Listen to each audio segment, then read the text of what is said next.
Smedley Darlington Butler was a United States Marine Corps Major General, the highest rank authorized at the time, and at the time of his death the most decorated Marine in U.S. history. During his 34-year career as a Marine, he participated in military actions in the Philippines, China, in Central America and the Caribbean during the Banana Wars, and France in World War I. Butler is well known for having later become an outspoken critic of U.S. wars and their consequences, as well as exposing the business plot and alleged plan to overthrow the U.S. government. By the end of his career, Butler had received 16 medals, 5 for heroism. He is one of 19 men to receive the Medal of Honor twice, one of 3 to be awarded both the Marine Corps Brevet Medal and the Medal of Honor, and the only Marine to be awarded the Brevet Medal and 2 Medals of Honor, all for separate actions. In 1933, he became involved in a controversy known as the business plot, when he told a congressional committee that a group of wealthy industrialists were planning a military coup to overthrow Franklin D. Roosevelt, with Butler selected to lead a march of veterans to become dictator, similar to other fascist regimes at the time. The individuals involved all denied the existence of a plot, and the media ridiculed the allegations. A final report by a special House of Representatives committee confirmed some of Butler's testimony. In 1935, Butler wrote a book titled War is a Racket, where he described and criticized the workings of the United States in its foreign actions and wars, such as those he was a part of, including the American corporations and other imperialist motivations behind them. After retiring from service, he became a popular activist, speaking at meetings organized by veterans,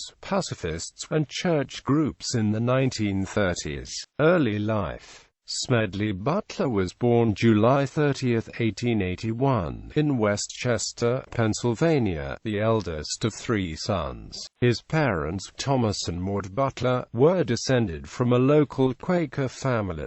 Both of his parents were of entirely English ancestry, all of which had been in what is now the United States since the 1600s. His father was a lawyer, a judge, and, for 31 years, a congressman and chair of the House Naval Affairs Committee during the Harding and Coolidge administrations. His maternal grandfather was Smedley Darlington, a Republican congressman from 1887 to 1891. Butler attended the Westchester Friends Graded High School, followed by the Haverford School, a secondary school popular with sons of upper-class Philadelphia families. A Haverford athlete, he became captain of its baseball team and quarterback of its football team. Against the wishes of his father, he left school 38 days before his 17th birthday to enlist in the Marine Corps during the Spanish-American War. Nevertheless, Haverford awarded him his high school diploma on June 6, 1898. Before the end of his final year, his transcript stated he completed the scientific course with credit.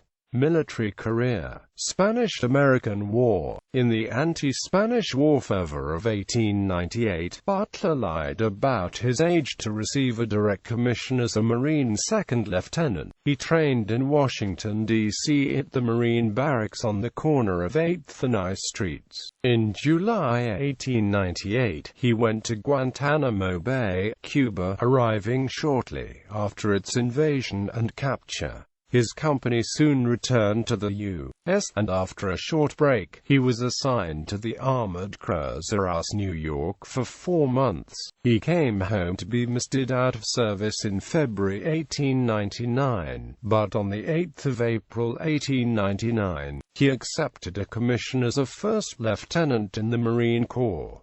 Philippine-American War. The Marine Corps sent him to Manila, Philippines, on garrison duty with little to do. Butler turned to alcohol to relieve the boredom. He once became drunk and was temporarily relieved of command after an unspecified incident in his room. In October 1899, he saw his first combat action when he led 300 Marines to take the town of Noveleta from Filipino rebels known as insurrectos. In the initial moments of the assault, his first sergeant was wounded. Butler briefly panicked, but quickly regained his composure and led his Marines in pursuit of the fleeing enemy. By noon the Marines had dispersed the rebels and taken the town. 1 Marine had been killed and 10 were wounded. Another 50 Marines had been incapacitated by the humid tropical heat. After the excitement of this combat, garrison duty again became routine. Butler had a very large eagle, globe, and anchor tattoo made which started at his throat and extended to his waist. He also met Littleton Waller, a fellow Marine with whom he maintained a lifelong friendship. When Waller received command of a company in Guam, he was allowed to select 5 officers to take with him. He chose Butler. Before they had departed, their orders were changed and they were sent to China aboard the Osalis to help put down the Boxer Rebellion. Once in China, Butler was initially deployed at Shanxi. He took part in the Battle of Shanxi on July 13, 1900 and in the subsequent Gately expedition, during which he saw the mutilated remains of Japanese soldiers. When he saw another Marine officer fall wounded, he climbed out of a trench to rescue him. Butler was then himself shot in the thigh. Another Marine helped him get to safety, but also was shot. Despite his leg wound, Butler assisted the wounded officer to the rear. 4 enlisted men would receive the Medal of Honor in the battle. Butler's commanding officer, Major Littleton W.T. Waller, personally commended him and wrote that for such reward as you may deem proper the following officers: Lieutenant Smedley D. Butler, for the admirable control of his men in all the fights of the week, for saving a wounded man at the risk of his own life, and under a very severe fire. Commissioned officers were not then eligible to receive the Medal of Honor, and Butler instead received a promotion to captain by brevet while he recovered in the hospital 2 weeks before his 19th birthday. He was eligible for the Marine Corps Brevet Medal when it was created in 1921, and was one of only 20 Marines to receive it. His citation reads, "The Secretary of the Navy takes pleasure in transmitting to First Lieutenant Smedley Darlington Butler, United States Marine Corps, the Brevet Medal which is awarded in accordance with Marine Corps Order No. 26, for distinguished conduct and public service in the presence of the enemy while serving with the 2nd Battalion of Marines, near Shanxi, China, on the 13th of July 1900. On the 28th of March 1901, First Lieutenant Butler is appointed captain by brevet, to take rank from the 13th of July 1900. The Banana Wars. Butler participated in a series of occupations, police actions, and interventions by the United States in Central America and the Caribbean, commonly called the Banana Wars because their goal was to protect American commercial interests in the region, particularly those of the United Fruit Company. This company had significant financial stakes in the production of bananas, tobacco, sugar cane, and other products throughout the Caribbean, Central America and the northern portions of South America. The U.S. was also trying to advance its own political interests by maintaining its influence in the region and especially its control of the Panama Canal. These interventions started with the Spanish-American War in 1898 and ended with the withdrawal of troops from Haiti and President Franklin D. Roosevelt's good neighbor policy in 1934. After his retirement, Butler became an outspoken critic of the business interests in the Caribbean, criticizing the ways in which U.S. businesses and Wall Street bankers imposed their agenda on United States foreign policy during this period. Honduras. In 1903, Butler was stationed in Puerto Rico on Culebra Island. Hearing rumors of a Honduran revolt, the United States government ordered his unit and a supporting naval detachment to sail to Honduras, 1,500 miles to the west, to defend the U.S. consulate in Honduras. Using a converted banana boat renamed the Panther, Butler and several hundred Marines landed at the port town of Puerto Cortes. In a letter home, he described the action. They were prepared to land and shoot everybody and everything that was breaking the peace, but instead found a quiet town. The Marines reboarded the Panther and continued up the coastline looking for rebels at several towns, but found none. When they arrived at Trujillo, however, they heard gunfire, and came upon a battle in progress that had been waged for 55 hours between rebels called Bonilista and Honduran government soldiers at a local fort. At the sight of the Marines, the fighting ceased and Butler led a detachment of Marines to the American consulate, where he found the consul, wrapped in an American flag, hiding among the floor beams. As soon as the Marines left the area with the shaken consul, the battle resumed and the Bonilistas soon controlled the government. During this expedition, Butler earned the first of his nicknames, Old Gimlet Eye. It was attributed to his feverish, bloodshot eyes. He was suffering from some unnamed tropic fever at the time, which enhanced his penetrating and bellicose stare. Marriage and business. After the Honduran campaign, Butler returned to Philadelphia. He married Ethel Conway Peters of Philadelphia in Bay Head, New Jersey, on June 30, 1905. His best man at the wedding was his former commanding officer in China, Lieutenant Colonel Littleton W. T. Waller. The couple eventually had 3 children, a daughter, Ethel Peters Butler, and 2 sons, Smedley Darlington, Jr. and Thomas Richard. Butler was next assigned to garrison duty in the Philippines, where he once launched a resupply mission across the stormy waters of Subic Bay after his isolated outpost ran out of rations. In 1908, he was diagnosed as having a nervous breakdown and received 9 months sick leave, which he spent at home. He successfully managed a coal mine in West Virginia, but returned to active duty in the Marine Corps at the first opportunity.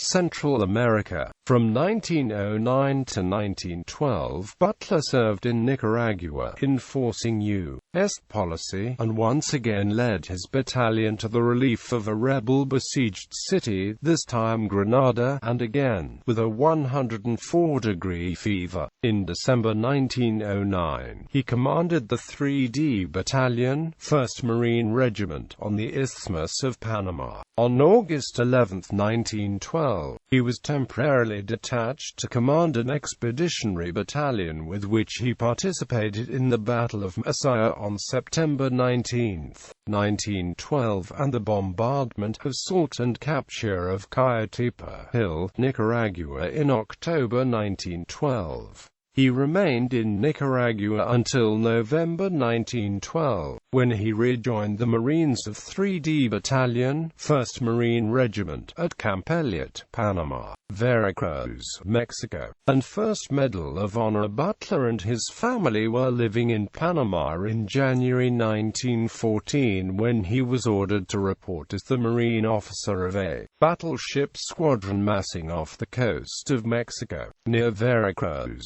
to monitor a revolutionary movement. He did not like leaving his family and the home they had established in Panama, and he intended to request orders home as soon as he determined he was not needed. On March 1, 1914, Butler and Navy Lieutenant Frank Fletcher went ashore in Veracruz and made the way to Jalapa, Mexico and back. The purpose of the trip was to allow Butler and Fletcher to discuss the details of a future expedition into Mexico. Fletcher's plan required Butler to make his way into the country and develop a more detailed invasion plan while inside its borders. It was a spy mission, and Butler was enthusiastic to get started. When Admiral Fletcher explained the plan to the commanders in Washington, D.C., they agreed to it. Butler was given the go-ahead. He entered Mexico and made his way to the U.S. consulate in Mexico City, posing as a railroad official named Mr. Johnson. He and the chief railroad inspector scoured the city, saying they were searching for a lost railroad employee. There was no lost employee, and in fact the employee they said was lost never existed. The railroads gave Butler access to various areas of the city. In the process of the so-called search, they located weapons in use by the Mexican army and determined the sizes of units and states of readiness. They updated maps and verified the railroad lines for use in an impending U.S. invasion. On March 7, 1914, he returned to Veracruz with the information he had gathered and presented it to his commanders. The invasion plan was eventually scrapped when authorities loyal to Victoriano Huerta detained a small American naval landing party in Tampico, Mexico, which became known as the Tampico Affair. When President Woodrow Wilson discovered that an arms shipment was about to arrive in Mexico, he sent a contingent of Marines and sailors to Veracruz to intercept it on April 21, 1914. Over the next few days, street fighting and sniper fire posed a threat to Butler's force, but a door-to-door search rooted out most of the resistance. By April 26, the landing force of 5,800 Marines and sailors secured the city, which they held for the next 6 months. By the end of the conflict, the Americans reported 17 dead and 63 wounded, and the Mexican forces had 126 dead and 195 wounded. After the actions at Veracruz, the United States decided to minimize the bloodshed and changed the plans from a full invasion of Mexico to simply maintaining the city of Veracruz. For his actions on April 22, Butler was awarded his first Medal of Honor. The citation reads, "For distinguished conduct in battle, engagement of Veracruz, the 22nd of April 1914.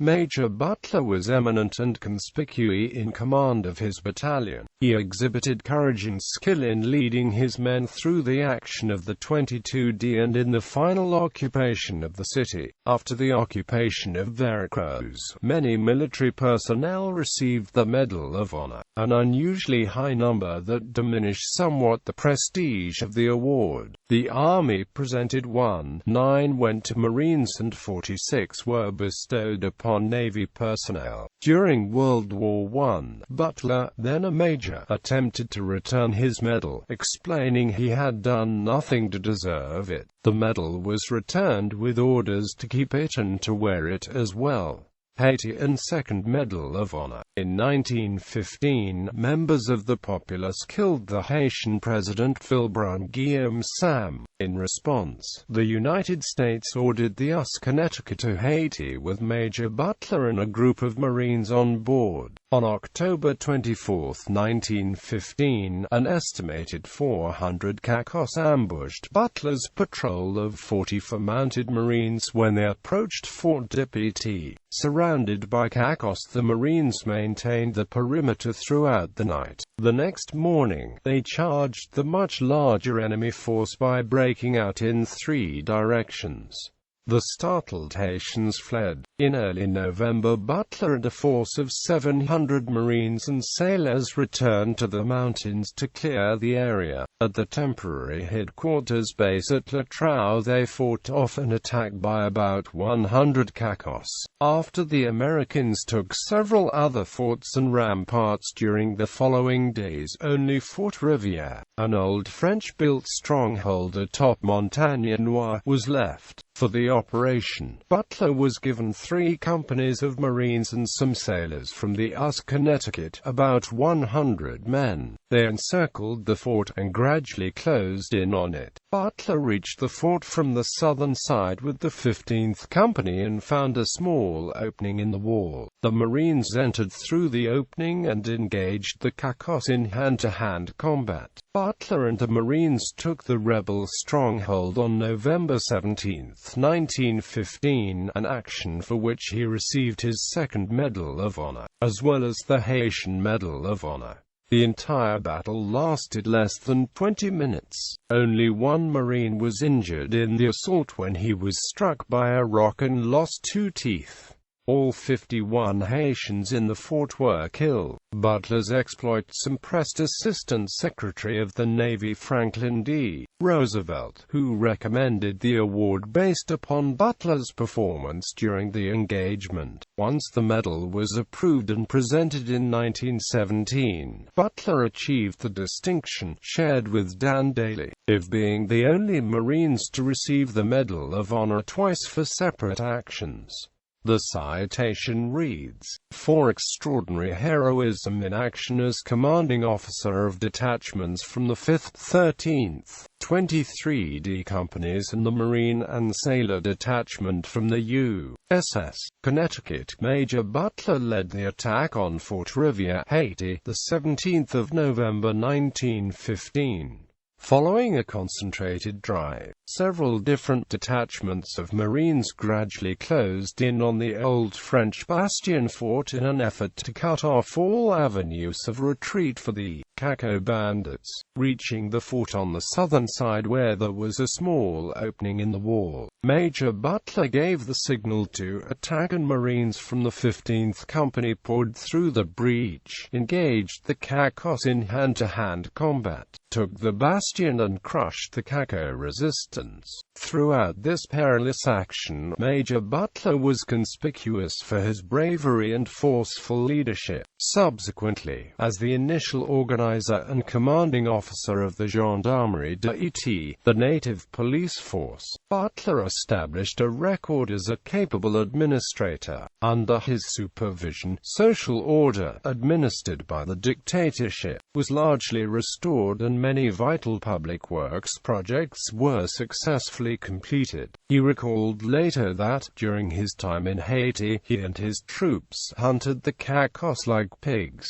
World War I. During World War I, Butler was, to his disappointment, not assigned to a combat command on the Western Front. He made several requests for a posting in France, writing letters to his personal friend, Wendell Cushing Neville. While Butler's superiors considered him brave and brilliant, they described him as unreliable. In October 1918, he was promoted to the rank of Brigadier General at the age of 37 and placed in command of Camp Pontainiers at Brest, France, a debarkation depot that funneled troops of the American Expeditionary Force to the battlefields. The camp had been unsanitary, overcrowded and disorganized. U.S. Secretary of War Newton Baker sent novelist Mary Roberts Reinhardt to report on the camp. She later described how Butler tackled the sanitation problems.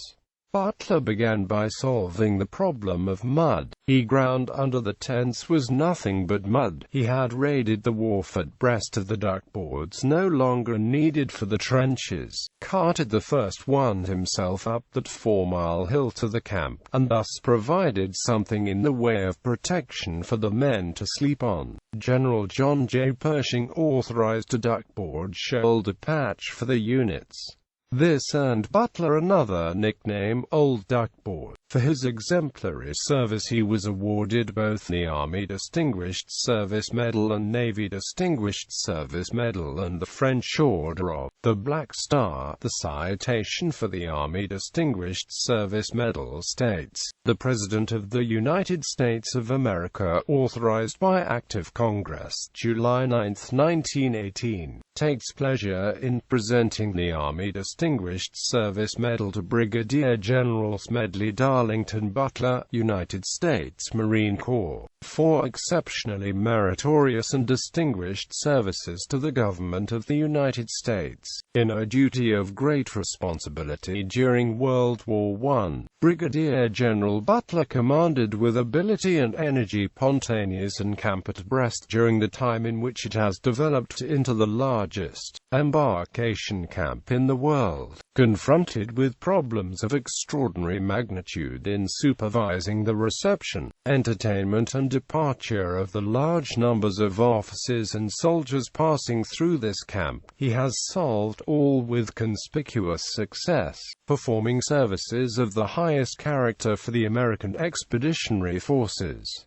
The citation for the Navy Distinguished Service Medal states, "The President of the United States of America takes pleasure in presenting the Navy Distinguished Service Medal to Brigadier General Smedley Darlington Butler, United States Marine Corps, for exceptionally meritorious and distinguished services in France during World War I. Brigadier General Butler organized, trained and commanded the 13th Regiment Marines, also the 5th Brigade of Marines. He commanded with ability and energy Camp Pontainiers at Brest during the time in which it has developed into the largest embarkation camp in the world. Confronted with problems of extraordinary magnitude in supervising the reception, entertainment and departure of large numbers of officers and soldiers passing through the camp, he has solved all with conspicuous success,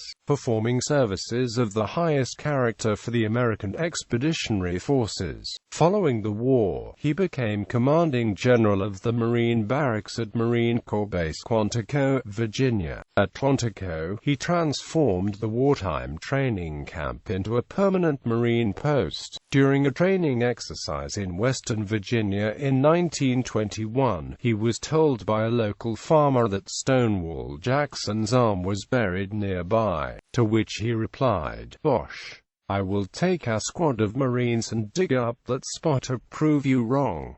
Butler found the arm in a box. He later replaced the wooden box with a metal one and reburied the arm. He left a plaque on the granite monument marking the burial place of Jackson's arm. The plaque is no longer on the marker but can be viewed at the Chancellorsville Battlefield Visitors Center, China and Stateside service. From 1927 to 1929, Butler was commander of the Marine Expeditionary Force in China and, while there, cleverly parlayed his influence among various generals and warlords to the protection of U.S. interests, ultimately winning the public acclaim of contending Chinese leaders. When Butler returned to the United States in 1929, he was promoted to Major General, becoming, at age 48, the youngest Major General of the Marine Corps.